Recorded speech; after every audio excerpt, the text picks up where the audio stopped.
Man with all the answers is John Houghton. What's your position at the Hyperbaric Chamber now, John? I'm the manager of the Hyperbaric Chamber, Andy, and very good afternoon to you and your listeners. Good to see you today, John. Thank you. Is the Hyperbaric Chamber working? Now, the Hyperbaric Chamber is currently closed. It has been closed since June 2018 as the old Hyperbaric Chambers became redundant and, of course, went out of regulation. Right. So what we're doing now is we're on a massive campaign to raise funds for a brand new hyperbaric chamber. We've chosen and selected a hyperbaric chamber after an awful lot of technical work that's gone into that, and that chamber itself on its own will cost in the region of £440,000. So far, we've raised over £230,000 in wonderful crowdfunding from the people of the Isle of Man and the Scholl Foundation, but we need to raise more, and this, Andy, is a race against time. So obviously, as soon as possible, basically, you need the money. And the Scholl Foundation gave quite a wedge, didn't they? They did that. They gave us £150,000, which works out to about £114,000 with the rate of exchange. But that was absolutely wonderful, of course.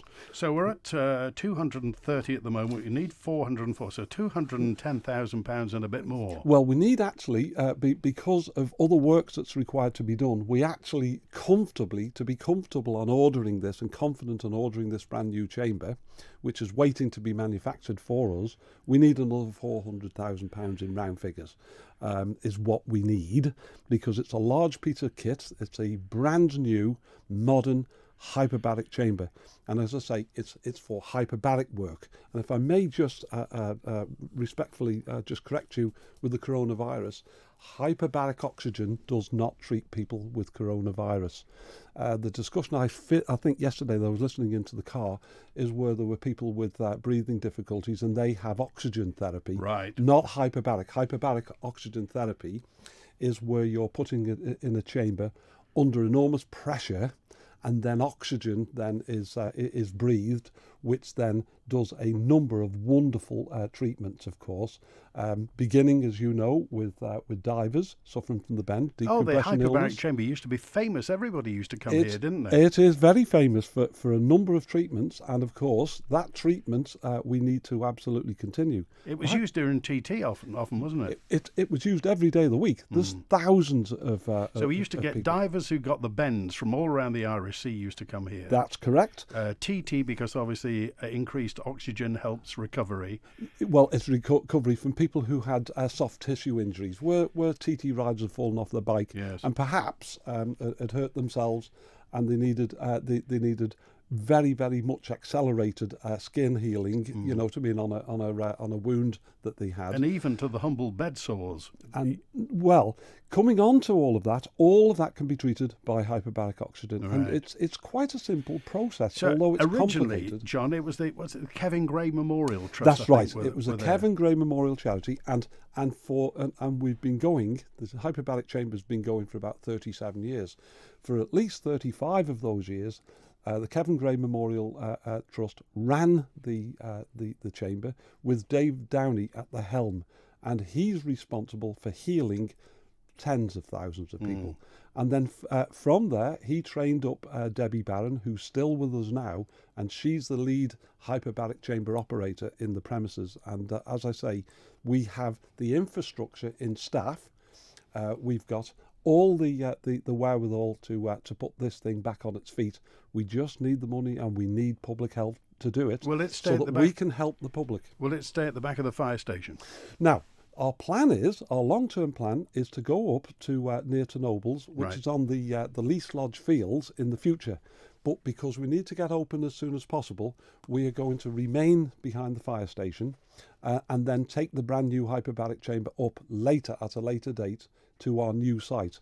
But no, our plan is to reopen at the hyperbaric chamber's existing premises behind the fire station on Peel Road. How are you raising money at the moment, John? So we're doing it through crowdfunding, and people have been so wonderful that we are receiving legacies. And there was talk earlier in the week about people asking as to whether they could leave a living legacy for us in order to accelerate the amount of cash we need to get a new hyperbaric chamber.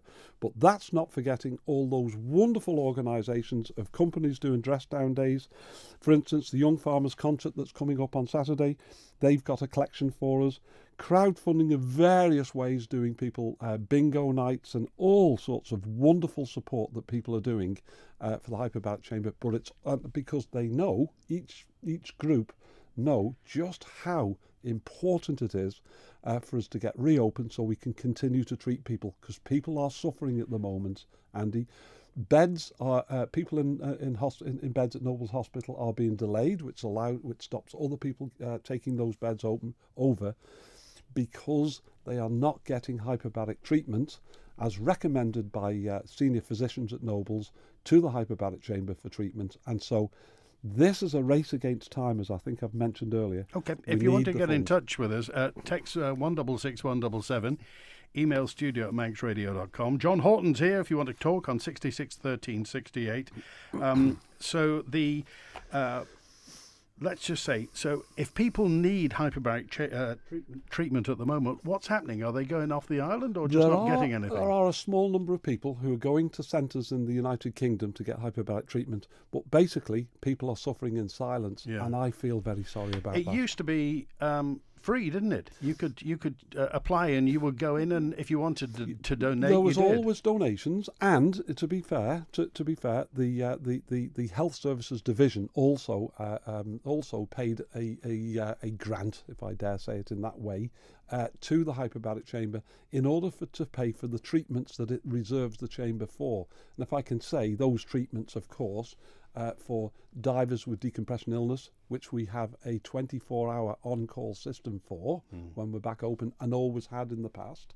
And then, of course, for carbon monoxide poisoning and gas or air embolisms, which are those bubbles in the blood that only hyperbaric treatment can squeeze those bubbles out of the blood and come back through the lungs in order to stop people from getting any of those bubbles near the brain where they would be killed. Hello, Gary.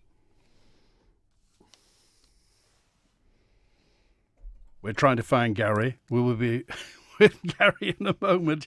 Just tell us, when do you think you can be open for? When do you think you can be open for? We can be open within about 8 or 9 months after we place the order.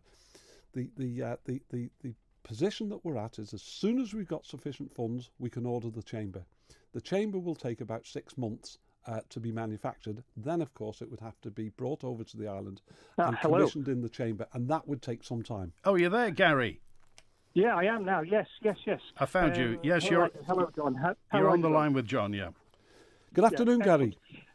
Good afternoon.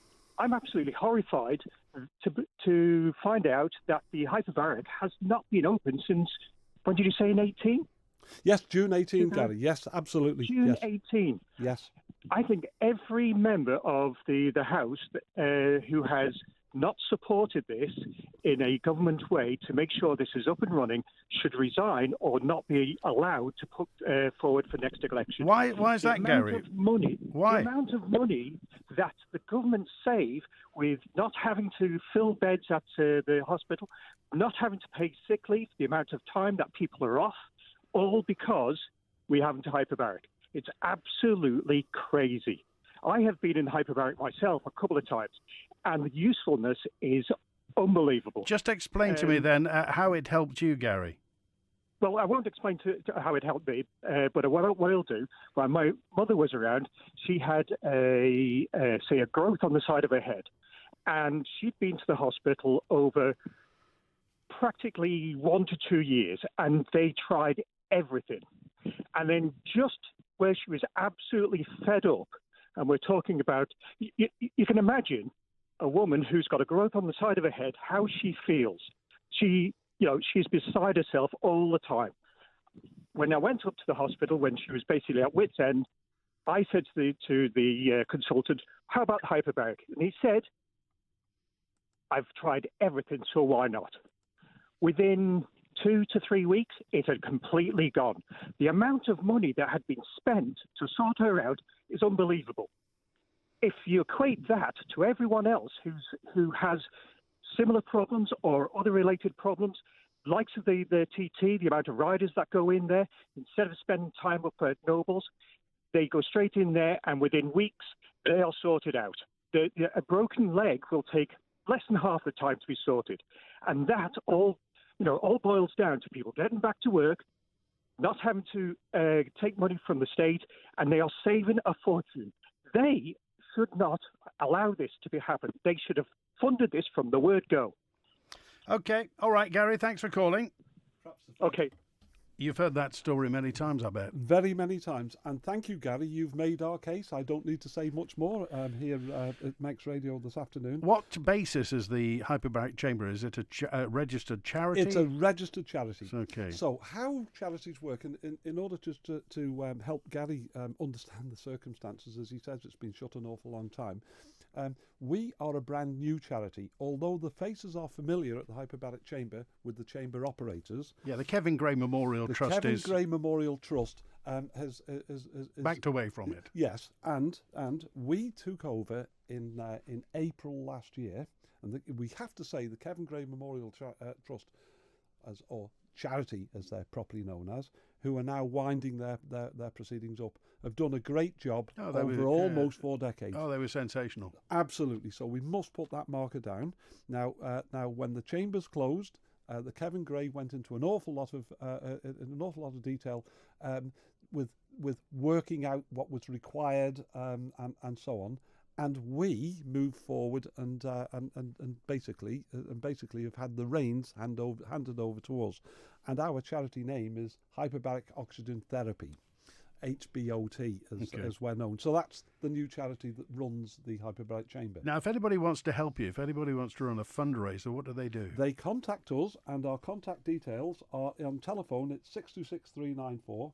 By email, we are hbotiomlimited@gmail.com, or our website, which is kept up to date and is in very good order, thanks to our administrator, Debbie, at the Chamber, is hbot.im. That will show you, it'll take you through to the appropriate page where you can actually pay donations by PayPal or our GoFundMe campaign, or just simply contact us by email. What was the email again? hbotiomltd@gmail.com. hbotiomltd@gmail.com. We are getting a lot of support from people who know and are missing the service that the Hyperbaric Chamber offer. So to do it properly, to get the whole thing, you're saying 800,000, and you've got at the moment 230. Is that right? We've got 230. We need to get going. We need about 440,000. So just over 400,000. But in total, to make sure everything is secured and everything. Yes, the 800,000 amounts up to having an additional member of staff trained up with all the training put into place, which costs a lot of money too, of course, to be put in place for the turnkey opening of the chamber, because it's going to be a turnkey operation as far as the brand new chamber being fitted into the Isle of Man's premises are concerned. John, it goes without saying, you were a very vociferous MHK. If you were in Keys, would you be banging the drum for this? I certainly would, and I was at the past. No one can believe this when I tell them, but in and around 2000, I campaigned for the Hyperbaric Chamber to be kept open. At that time, the Health Services Department was looking to close the chamber. It was completely... it was just completely illogical, and I did all of that, and there's a number of times when I've assisted the Hyperbaric Chamber all along, and that's the reason why that I've ended up holding the ball as far as the management of this new charity is concerned. Why run it as a charity? Why not get the health department to run a Hyperbaric Chamber? Right. Well, now what happens is, and that's just another answer to help Gary's understanding of the situation. Government does not buy assets. For instance, if I can compare it with hospice and all the wonderful work that they do, Hospice raised the funds as a charity to build their fantastic new building and raise the money that they have now for their... it seems as if I'm selling hospice to everybody, but they raised the funds and government pays for the services to charities. They do that with a number of charities on the Isle of Man. So the thing is, if, for instance, the government bought us a brand new hyperbaric chamber, that would be wonderful, but then they'd have every other charity at their door asking them to buy assets. So government pays for the services. It's just a policy of government that's always been there. And of course, what the public have always asked for and always get is, because the donations that the public make to various charities, and the charity that we're looking at here now, which is the Hyperbaric Chamber, is that they want the best. We have ordered the best hyperbaric chamber, which isn't the most expensive, to be quite honest with it, when you look at hyperbaric chambers, but it's going to be a Houghton hyperbaric chamber, which is a top-class job, and people will be very proud to see that and use it for the next 50 years. Okay, hyperbaric oxygen helps all sorts of people. It's antibacterial on its own as well. It helps kill bacteria more efficiently as well. Yes. Lots of people, I think, it helps people with stroke, doesn't it, as well? It can do, yes. That's in its early days, but the answer to that, generally speaking, is yes. It helps a number of issues. I've covered about the decompression illness. It deals with treating people with amputations. Mm. Well, it certainly helps wound healing, doesn't it? Many problem wounds where circulation and skin, and the skin is dying, the skin tissues are dying around the wounds and won't heal. Hyperbaric oxygen training, hyperbaric oxygen treatment helps in all of those areas. And how it does, Andy, is that the plasma in your blood over a period of treatments gets soaked with pure oxygen. That's what causes the healing. It's a fantastic process, and of course it saves the health services an absolute fortune when people are getting this alternative treatment. Well, John Houghton, this sounds like a no-brainer. It is a no-brainer. It is an absolute no-brainer. It's proved, it's a proven form of treatment. We are most unique on the Isle of Man, and what I'm also really concerned about is the fact that in the summer, if we have somebody that gains decompression illness, you know, divers with the bends, and they've got to be taken to, which they have, they've got to be taken by low-flying helicopter to another unit somewhere else, they could lose their lives. If you want more information, the HBOT, the Hyperbaric Chamber people, are on 626394. So we're at £230,000 so far. You're saying 440 to get started, 800 in total really for the all singing, all dancing stuff as well. So it will be at the fire station for the moment, but hoping to go up to Nobles as well. What's the website again, John? What is it? Yes, the website is hbot.im. Okay. Very short, very easy. It's a very interesting website. A lot of people go into it, and we're getting an awful lot of compliments on the stand of that website. And as I say, that's not me, that's Deb that does that, and she does a great job. Okay, if you want to get involved, that's the number. If you want to help raise some money for the Hyperbaric Chamber, that telephone, they'll tell you exactly what they need, how you can do it, and how you can get involved. One thing I have to ask you, by the way, while you're here, John, are you standing for keys next year? Oh, I don't think so. In fact, I'm trying to think, when did you walk back from politics? In 2016. In 2016, I lost my seat, but of course, what that was a ganging up situation with certain members who didn't like the way I pursued them for the truth in my questioning in the keys. That's what that was about, and unfortunately, the public decided they would believe them instead of me. You were never one for taking a back seat, were you? Well, I was never one. I was always there to represent the public. And that's what I'm doing here in another way, to be quite honest with you, because I just can't keep my hands to myself sometimes, if you see what I mean, because this is a no-brainer. I've got to get on and help the wonderful team that we have at the Hyperbaric Chamber to get this job done. And it's because people are suffering, Andy, so serious. Right, let's get it sorted as soon as we can then. That telephone number again is 626394. John Houghton, it's good to talk to you. Thanks for being with us. It's great to talk to you. Thank you for having me.